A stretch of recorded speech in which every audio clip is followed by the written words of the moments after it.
YouTubers, part 4, let's go. So, part 4 of my life story, I just had a little recap. It's been a few weeks because of the demonetization and shit, and I don't like making content unless you're getting paid, really. So if you can drop super stickers, super likes, whatever, in the down below. Also, become a member. You will have exclusive access to videos, members only videos, live recordings where you will see stuff before it's edited. So even if they want stuff edited out, my members have already seen it and passed it on, and Chinese whispered that down the line. Anyway, just kidding. Also, you know, obviously discounts on merch, early releases, all that stuff for the members only. So please join the members. There's different packages for what you can afford, but also the top tier package I will make sure has extra exclusive stuff, and also members only lives will be available to support the channel and see what's up, you know. Anyway, so I just had a look. I was talking about T-Unit in the last video. T-Unit, the gang I ran in Sydney, on the Central Coast. Funny thing about this, so I did a podcast the other year, even though I told him not to release it because he was linked with the Daily Telegraph, who put out some fake news about me. A homicide detective, really high up homicide detective, one of the top homicide detectives in Australia. As soon as I said I was from the Central Coast, which is an hour north of Sydney, first thing he said is T-Unit. How do these homicide detectives know this? Being part of T-Unit, you just think you're like a little crew, but when you're around there and you're running in on bikies and stuff like that, as a kid, as a 17-year-old, you know, you're taking on everyone, you become pretty hectic. And even though there was other gangs that would fight with us, like, I think my mentality coming from a triad gang and bringing that mentality to the boys and showing no fear and spurring them on, you know, they certainly weren't like that before I arrived, 100%. And they will attest to that I really was a menace to them. All the police stations had all our photos up. It was really a big thing. Current Affairs, which is if you're not from Australia, Current Affairs is like a news program that do big stories on all different things, you know, like fucking this builder's robbing everyone, fucking, you know, just stupid shit like that. Anyway, we weren't stupid, but we were. Yeah, so it was up to that. I was sort of to the coast, back in Sydney, to the coast. It was sort of run like, you know, Paddison too. So I was doing a lot of bank stuff, linked in with Singhua, where I'd get the boys' accounts and do stuff like that, pass them on to Singhua, they do their thing, and we'd get a cut out of it, you know. Money would just appear and stuff like that would happen. Anyway, ended up in a big fight. I remember we cashed a check one day, got a payment, had a few grand, had a few boys up from Sydney, had a few boys from the coast. Went down to Terrigal, had a big drink in that with everyone, you know, drinking. I come out, everyone's gone home and left me there. Just full posted me, left me there. I just spent thousands of dollars getting everybody there, shouted everybody, shouted the entire crew, because back then I was a Dalol too, which means boss in Chinese. So I was like, you know, I got to look after my boys. So I look after them with this big thing. They just leave me with it. All I did was go behind a building with a girl for about 10 minutes, come back, everyone's gone. Like crazy, you know. Yeah, so I headed home. On the way home, I looked at the school that we'd stopped at, and we'd had a few billies. Anyway, which is like smoking green, you know. Go home, couldn't see the billy there, which is like a B-O-N-G for anyone else. Try to wake up my brother. We ended up in a big argument. He told me he was at the school, so I literally went back to the school. I was so off my head that I kept falling over and shit. Come back, had grazes all over me and shit because I couldn't walk, and I just wanted a billy and go to bed. Anyway, he's lost his shit, gone. My mum's woken up. My stepdad got up, tried to kick me out of the house. Big mistake for him and also for what I did, because I ended up putting him through the wall. He's put his hands up to fight me, and I just boom, put him through the wall. There was just an imprint of his back there. Lost my shit. They put an AVO on me to not go in my house and all that, to stay off the Central Coast. So I was back in Sydney, shipping back to Sydney, back to Guildford, you know, back to like the worst place I could possibly be. Anyway, had a little bit of issues down there and that, you know, like my dad, never really lived with him from 10 till, you know, however old I was then, you know, 17, 18, 19, like in them years. So it was very hard, you know, and I was addicted to green. He hated it. I blew the smoke out the window one day as he pulled into the driveway. I didn't hear him pull into the driveway. I've blown it out, and he just walked past, opened the door, get out. So I was out. I was gone. I was homeless. The only thing I had was boys were flying around for me, and I was getting a little percentage of what they were getting, you know, which was like 20% of their pay. So fuck that, let's go. I said I'll just do it, because then that way I've also got a home, because they're paying for the motels and all that, so now I don't need to look for a place to stay and shit, so I'm just doing it. Let's go. Ended up, you know, of course I ended up getting caught, because when you're homeless and you just, like, I made a lot of money. Didn't get a house, didn't get anything. I remember I gave a guy 6 months rent up front once for a room at his place, didn't move in. They told me not to give him the money up front, and I did it anyway. Got arrested a few weeks later, still hadn't moved in there. Just because I was flying around, I thought I'd save shit, but then I kept taking boys with me, kept partying, kept playing pokies. I just thought it was something that would never end. You know what I mean? You're making over 10 G's a day. Like, just cashing. So the first time, get up 5 in the morning, go to the airport, fly down, start work at lunch. Alright, so I'm just dressed like whatever my ID says. I'm 20 something, early 20s, I'm 17. Walking into banks with IDs from either Queensland or Melbourne or New South Wales, you know. Usually New South Wales, because Melbourne, it's hard for them to check, so we're in Melbourne, you know. So when I was in Queensland, I'd use a Melbourne or New South Wales. Never did in New South Wales because I was from there. They'd get boys from Melbourne to fly to New South Wales to do that, you know. It just makes a lot harder to detect people. But anyway, someone actually I knew pretty much brought down the empire, which was this Lebo bloke. Yeah, funny story about that. Like, yeah, that detective I was talking about earlier told me that they are the #1 people that tell on each other. And a lot of my Lebo mates told me the same thing. And Asians are the ones that never talk. Anyway, it's still up to individuals too. I'm not saying everybody's a snitch or whatever.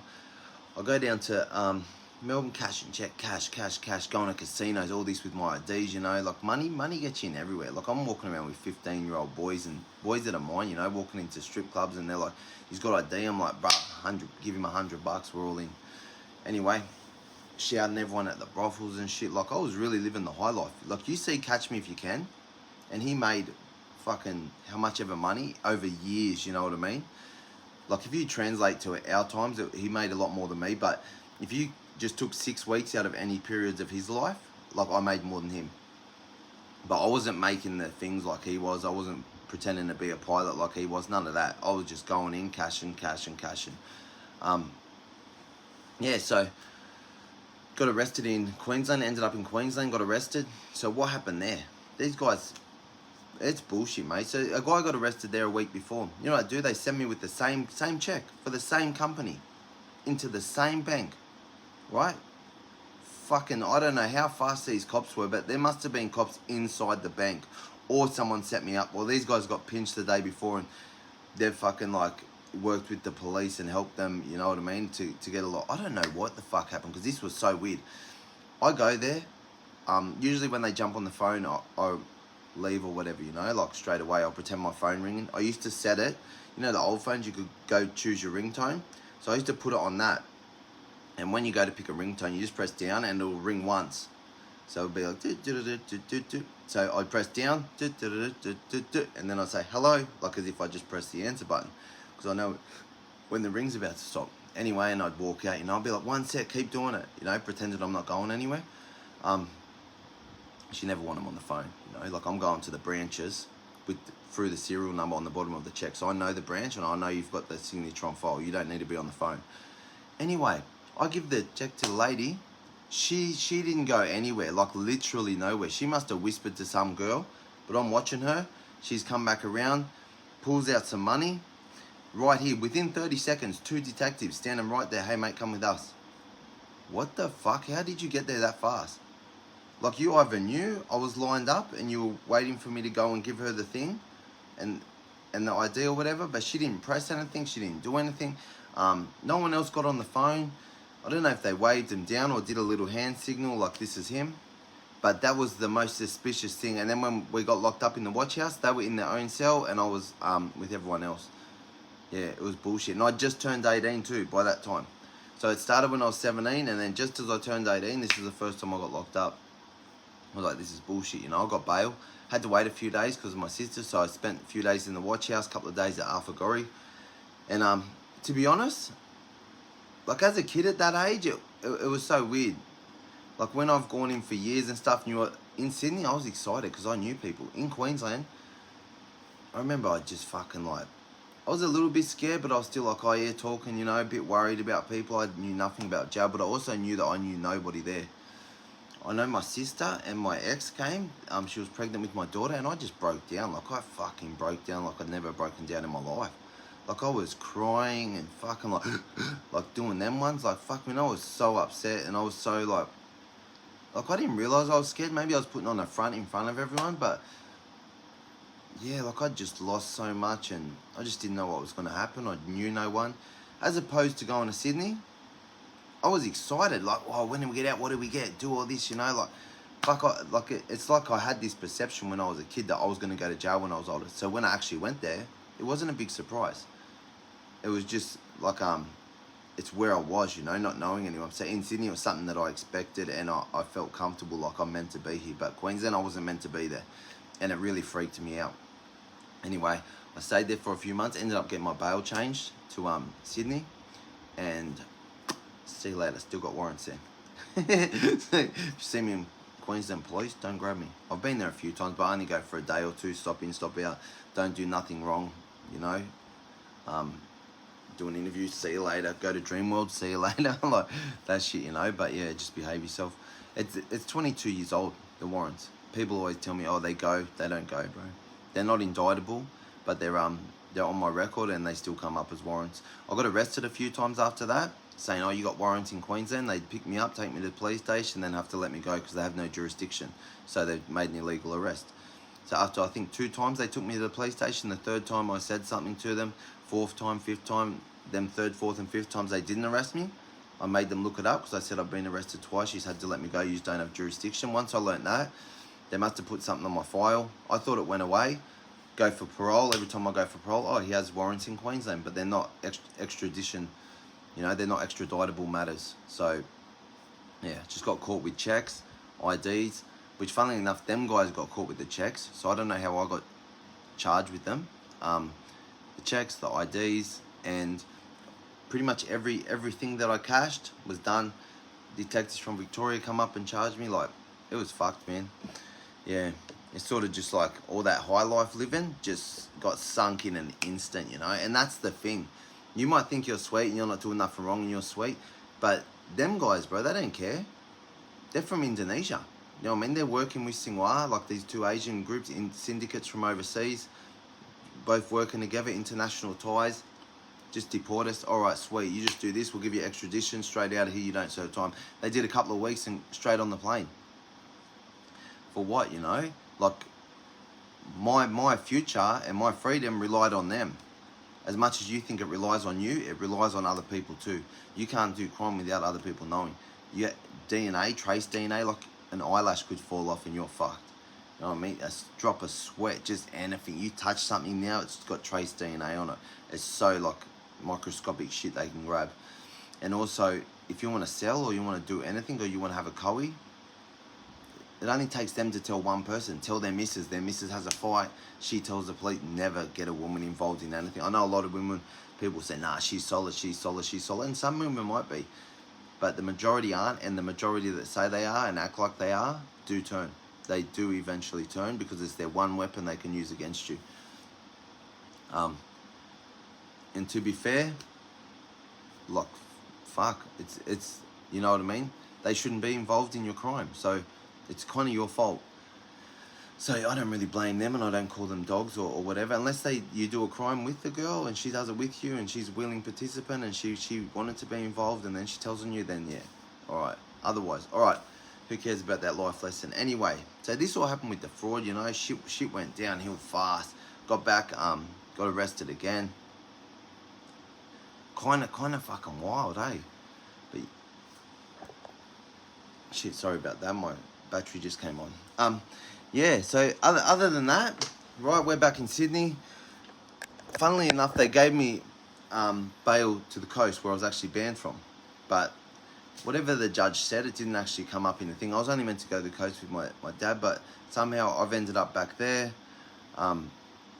Ended up with this big siege, right? So a friend of mine from primary school ends up fucking you know, being absolute piece of shit. I took him with us, round cashing checks and shit, you know, like helping him out, gaining him money, made him a lot of money, got a car, like he got so much shit through me. Borrows $500 off me before we go there, then doesn't cash one fucking thing.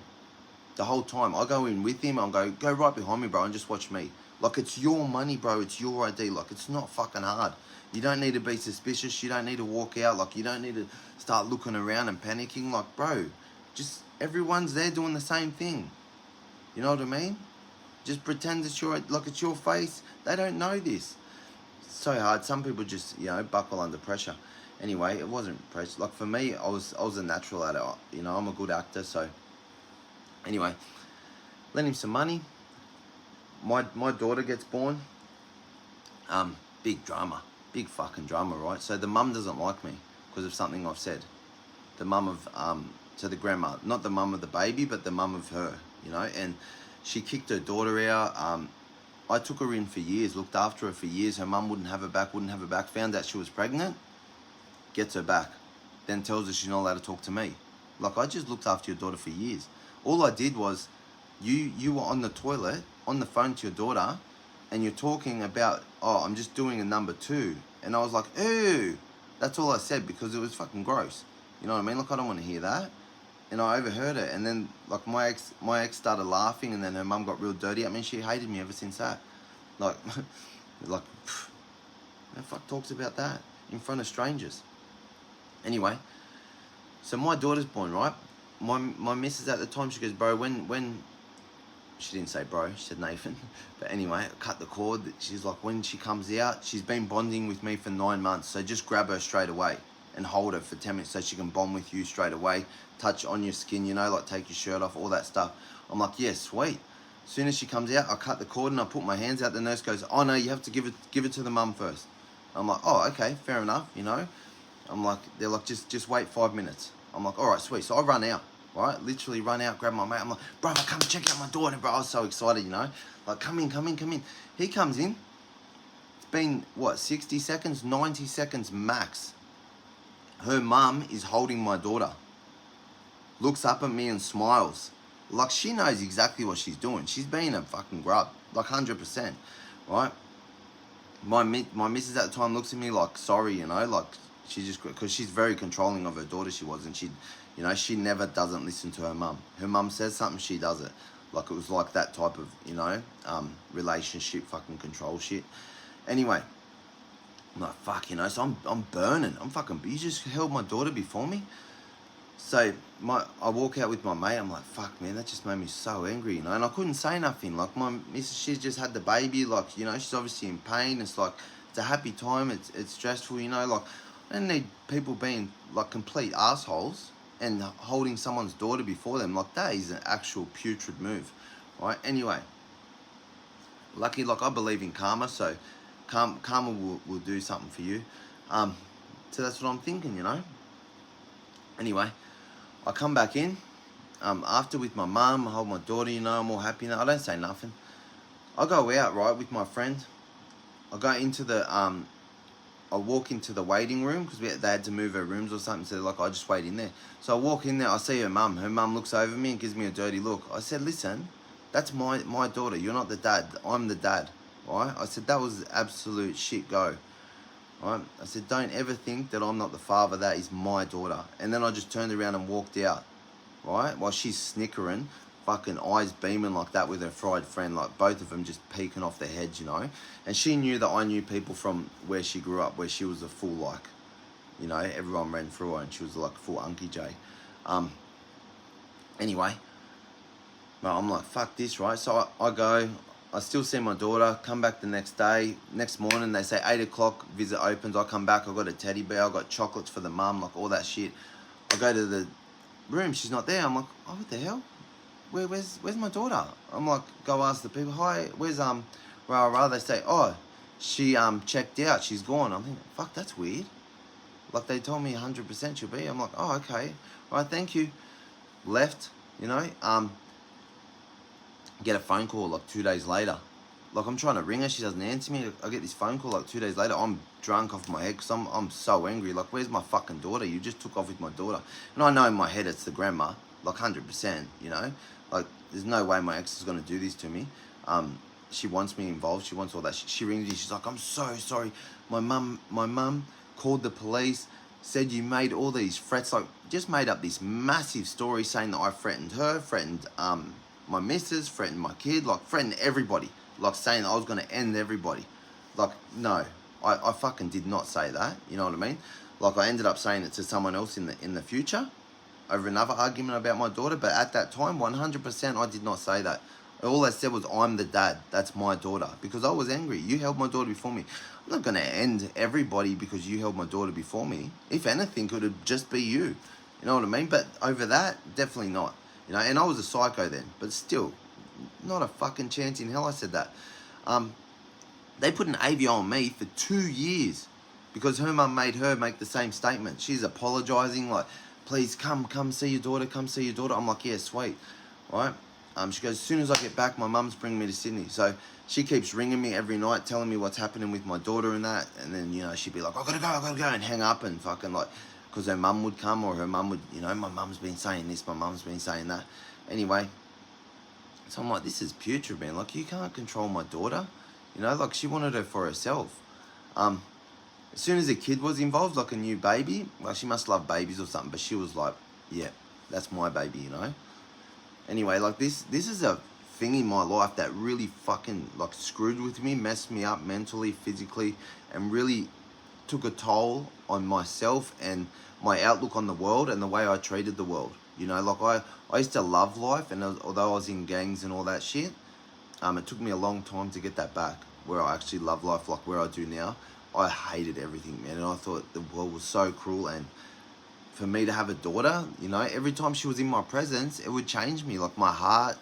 You know, every time I could see her, like even that for weeks, I'd be sweet. I'd see her again before then, so I'd be sweet for a long time. Just being able to see my daughter, it changed me as a man, everything, you know. But then having that taken away, them pieces start to go away. Do you know what I mean? Like every drink, every cone, everything, them pieces start to, like, it's like a brick wall that's blocked me from crime, and now all these pieces just keep falling, every sip, every fucking thing, you know. And then eventually, who are you? You don't give a fuck about anyone or the world because you don't have your daughter. No, I loved her so much. I was so, like, yeah, I was so happy that I was a dad, you know, like that was my dream. And just because of one nasty lady. Anyway, and my ex had nowhere to live, so she didn't have a house, had nowhere to live, so she had to live in her mum's garage with my daughter. Yeah, she brought me around there. I went around there. I seen my daughter. I went into the shed when her mum wasn't home, and I had to go there and sneak in and see my daughter and shit. Then leave. Anyway, rang me after the 2 weeks. Right, this would have been the first time I seen my daughter. I drank all night, right, with the boys and that, fucking drunk. Got up, I'm cleaning the house up. I'm fucking upset still, you know. It's only been 2 weeks. She rings me. Right, I know my mate's got money. She goes, please come. She goes, you can come now. Just get in a taxi and get here, you know. We didn't have a car. I'm like, fucking over. I said, bro, give me $50. I've got to get there now. I've got to see my daughter. He's like, no way, man. He goes, I need to buy a case of beer. Fucking in the morning, Sunday morning or something, bro, you need to buy a case of beer. I can see my daughter. You owe me money. Technically, that's my money. I said, are you fucking serious, bro? You owe me money. He's just, like, pretty much brushed me off. Like, bro, you're staying in my house for one. Right, you've been drinking all night. Probably I fucking bought it. You know, you probably bought it. I probably bought it. But anyway, bro, I'm looking after you, and now I can see my daughter with money that you've owed me for a fucking year, and you can't give me $50 to go see her. So I had a 1.25 Jimmy in my hand. I just went fucking bang, just bottled the dog, right?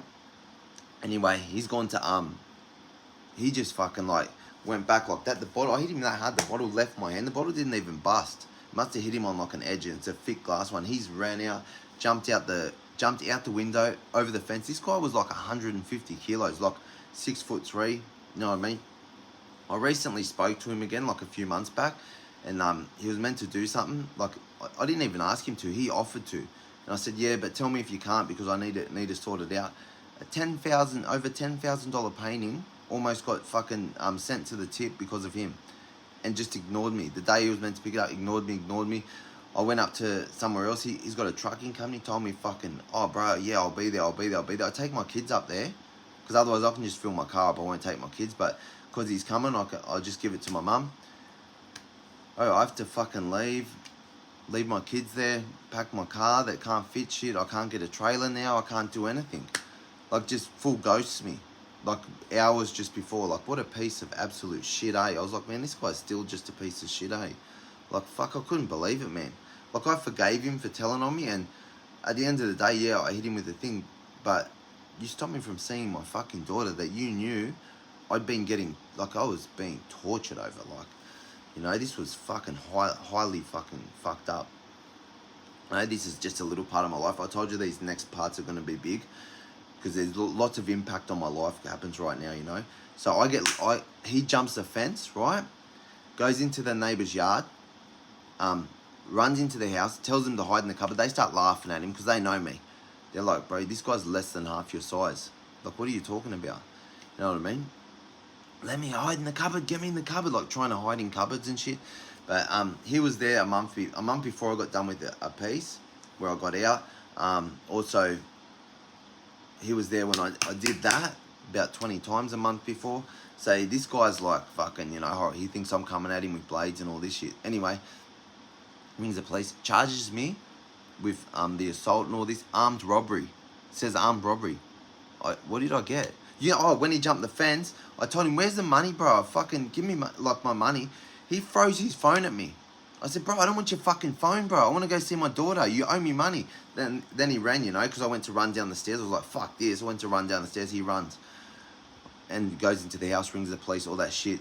They fucking block off the street. They come and grab me. I'm like, what the fuck is going on, man? Like, I get charged with armed robbery and all this shit, so I'm locked up, you know what I mean? They end up dropping the robbery and all this shit. I got a few months, but what an absolute piece of dog shit. You know, I knew this guy since I was, like a little kid. He did throw me against the tree when I was little, and I always had that in my head, that was the only fight loss that I had in my life. Like, at that point, you know, so I was just like, yeah, I still had that in my head where I said, oh, I just got that victory back by karma. Yeah, so anyway, got locked up for that. Got out bail. Was in a rehab, was sneaking out and shit, you know. My ex, this is the weird thing, right? So the guy there didn't like me, you know, because I'd call him out on his bullshit. Anyway, I got visitors one day. He comes up and my ex rings them and says, oh, Nathan's ringing me, all this shit, you know. I'm like, what the fuck? So what happened with her was, I got out and I told her I didn't want to be with her. Every time I used to tell her I didn't want to be with her, I couldn't see my daughter. I was a piece of shit. She was fucking, you know, going to charge me all this. You know how women do that shit. They just charge you for no reason. Oh, I'm just going to... Because they can say anything to the police and it's gospel. I say anything or I have proof. That doesn't matter. You're getting locked up. You know what I mean? So anyway, I didn't want to be with her. I'm in rehab. Fucking see my friends, right? They didn't even have video calls. Why would I be ringing her? I'm there with my friends. This guy just randomly comes up and goes, mate, you've been ringing your ex-girlfriend. I'm like, no, I haven't. What the fuck are you talking about? So I didn't ring anyone. So I don't even have a phone. He goes, oh, your friends have a phone. He goes, I've got the number here. I said, okay, ring it. He rings it. They pull their phones out. Nothing. He goes, get out. I'm like, get out? You kicking me out for what? He goes, mate, I know you've got a phone. I said, I didn't have a phone. I literally got kicked out for nothing. So then I was just like, fuck you, you gronk. I said, let's just have a fucking go, mate. I said, like, who are ya? So yeah, went off at him.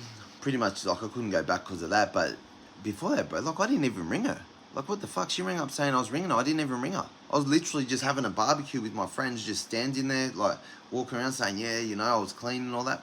Fucking get kicked out for nothing, like, literally nothing, just because the guy had a vendetta against me. Anyway, left. About a week later, I got picked up, right? So the warrant got put out because I left the rehab.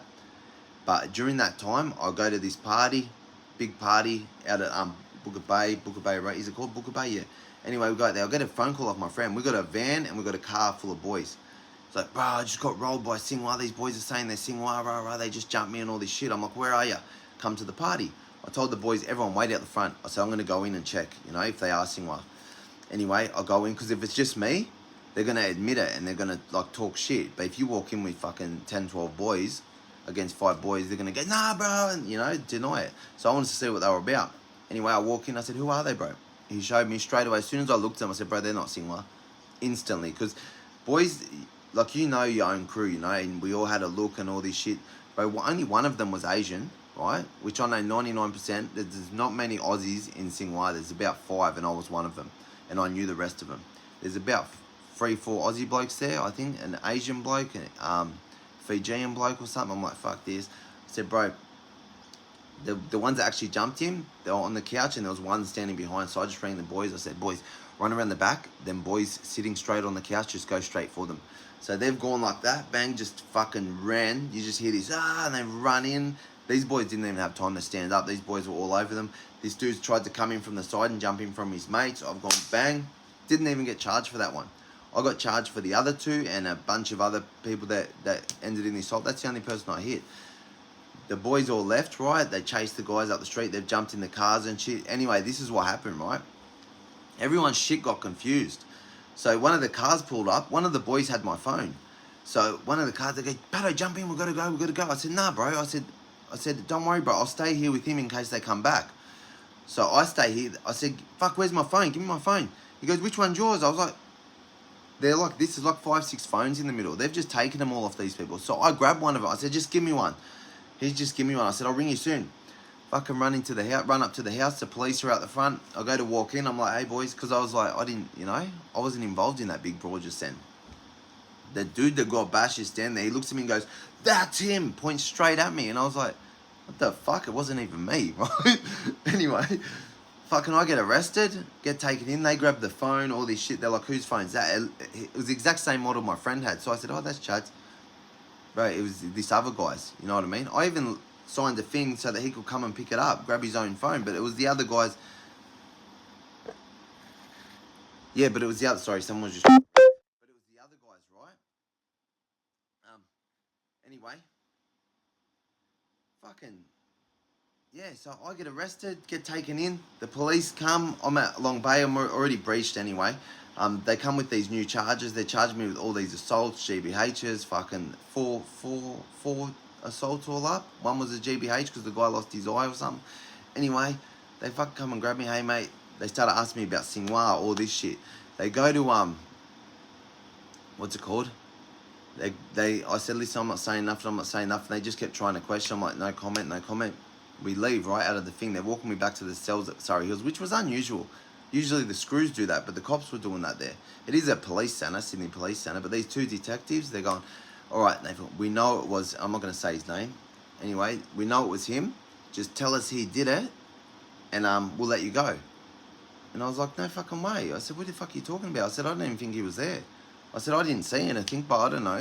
Bro, work it out yourself, you know? Bang, they're like, you sure? You're going to get time for it, you know? Because the description, we have a very similar description. So their description of me, and we actually dressed as twins that night because we did it a few weeks earlier, and all the girls loved it. So we had the same clothes on that night. Literally the same clothes. We're both blonde. We're both like, he's got blue eyes, I got green. It's like, you know what I mean? Maybe the height difference was a little bit, that's it. But apart from that, we got similar, like, yeah, similar descriptions. So I go to court. It looks really bad, you know. Like everything they've pointed it at me. And this is how prosecutors work. They don't go on evidence. They guide the evidence, sort of thing, you know. Like they'll make things look like certain things. So anyway, they fucking do that. I end up pleading guilty just so I can get a discount. Because I'm like, I can't beat this, you know, and I can't tell on my friend. So I got 5 with the 3. Ended up doing just over 3 years. Yeah, my first 3 years. So we'll get to that one next time. You know, I'd already done 6 months. Obviously, I'd already been in jail. But we'll get into this jail stuff, you know. Obviously, I joined a gang then. Had my first fights. Started to make a name for myself inside there. Which is fucking stupid. It's the last place you need a name. As soon as you walk out them doors, it doesn't matter. And life in jail is non-existent in the real world. It's insignificant at best. Anyway, alright guys, you can go now. There's some life fucking traumatic things, especially that fucking just grabbing my daughter before me. Putrid. Anyway, you can go now. Don't forget to like, share, comment, become a member and support the channel. Drop supers and support the channel. It can be as little as I don't know, what's the littlest thing you can do? 50 cents, $1, but it all adds up from everyone. Or you can throw $1,000 there, or $10,000, or whatever, you know. cowabunga. And content that you want to see. If you're a member, tell me content that you want to see, because I'm here more for you guys than I am for my own channel, you know. And I really want to make people smile, and you know, like sometimes I get sick of talking about crime. But anyway, you can go now.